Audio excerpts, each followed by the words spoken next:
everybody, it's Mary Weinberg, and welcome to MaryWeinberg.com, Mary's Lane on my blog.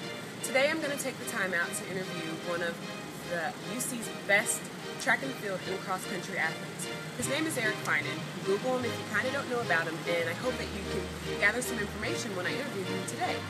I will tell you that I'm standing here in front of Gettler Stadium. This is the home where Olympians are made, All-Americans are made, and of course Big East champions. I love practicing at this track. I practice here every single day, and Eric trains here also. So, stay tuned, check out the interview.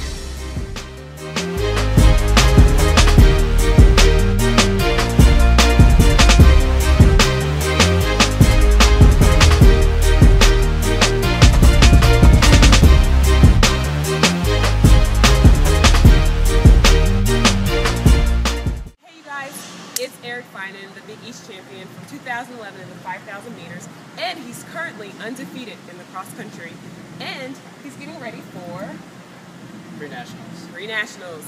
So, tell us a little bit about pre-nationals. What's your plans, what's your goals, and what do you want to accomplish? Well, the pre-nationals is a meet that's held at the site of the nationals. It's a pretty unique event. It allows teams from across the nation the opportunity to go and see the course, which they're going to run at the national for the nationals. Guess who is on this board? Eric Finan, 13:44.91, 2011, and 29:37.29 in 2011.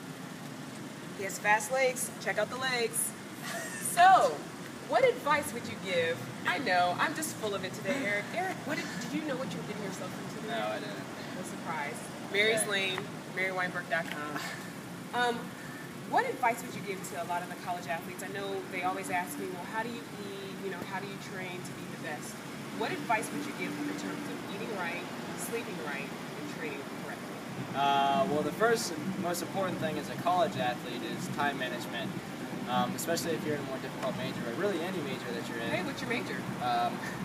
Mechanical engineering, and I'm also getting my master's in business administration. So smart guy. But anyway, the most important thing is time management, and I found that over the years that absolutely the best way to manage your time is to go to bed early and get up early. In terms of nutrition, I mean, I'm a big advocate for fresh foods, anything that's going to be fresh. I guess it's, no McDonald's or no, I don't ever eat fast food. So I'm a big advocate of like fresh fruits and vegetables. So every day at lunch I have a salad, a big salad with maybe some blueberries or strawberries or something, and maybe some walnuts. Something like that is going to be really good. Always make sure you're trying to balance out your carbs and your proteins. Breakfast is the most important meal of the day. Well, for you, what do you sleep in? Let's talk about that. That's important. Well, I sleep in an altitude tent.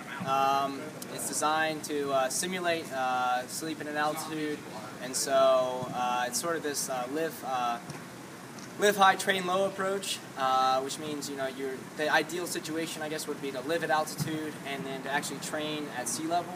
I can't put my finger on that being the one thing, but I look at it as like pieces of the puzzle, as in terms of like how much sleep you get, how much nutrition you get, how much training you get, and I think that's just part of the puzzle on putting it all together and having a really good training regimen. So as you're getting ready for pre-nationals, I just wanted to kind of ask, I guess seeing yourself maybe serving as an inspirational piece to the rest of the team.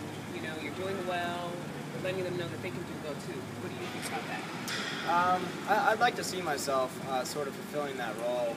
I don't want to put myself above any of my teammates. I mean, I love those guys, and we're definitely good friends and everything. But if anything, I'd like to see myself as just an inspiration that, there's a guy on our team that does the same training that I've done, and he's there, and I know that I can get there too. Because I'm running with him every day. And a great example of that would be Oliver Book, our second man, who we went 1-2 in the last meet together, and he's really learning that he can be at the front and that he can win races. So, what does your training consist of? Training's pretty, it's pretty consistent of just lots of miles for the most part. I mean, typical of most distance runners' regimen. If I can use, I guess, an example, the past 12 weeks, I've been over 100 miles a week each week. Over 100 miles?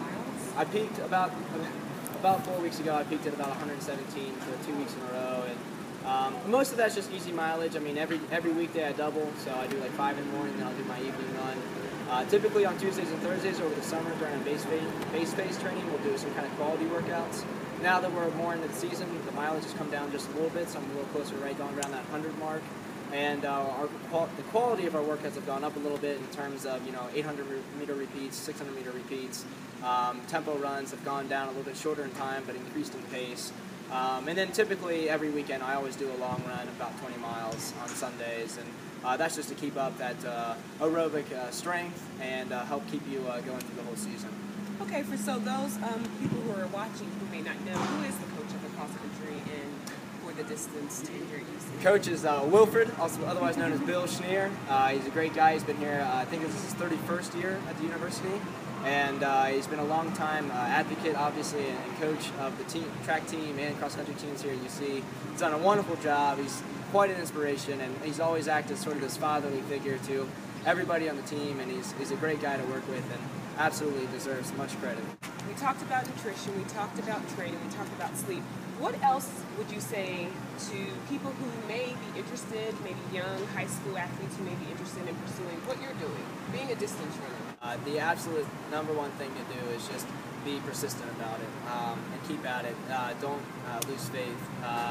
It takes a long time to build up a lot of aerobic strength as a distance runner. I mean, I don't look at just my summer-based mileage as what's helped me this season. I look at what I've done the past 2, 3, 4, 5, I mean, even into high school, those many years, building up until where I am now. So it definitely takes a lot of persistence just to keep going at it and to keep that endurance up. But absolutely, anybody can do it up to a certain level, and I highly encourage you to do it. Well, good. Well, let's say congratulations to Eric, and you guys can follow him on GoBearcats.com. They will be heading off to their meet next week, so let's wish them luck. And, I'm really excited. Eric's going to have a very good season, and hopefully we'll see him in the Olympics. So, thanks again. Thanks for checking out Mary's Lane.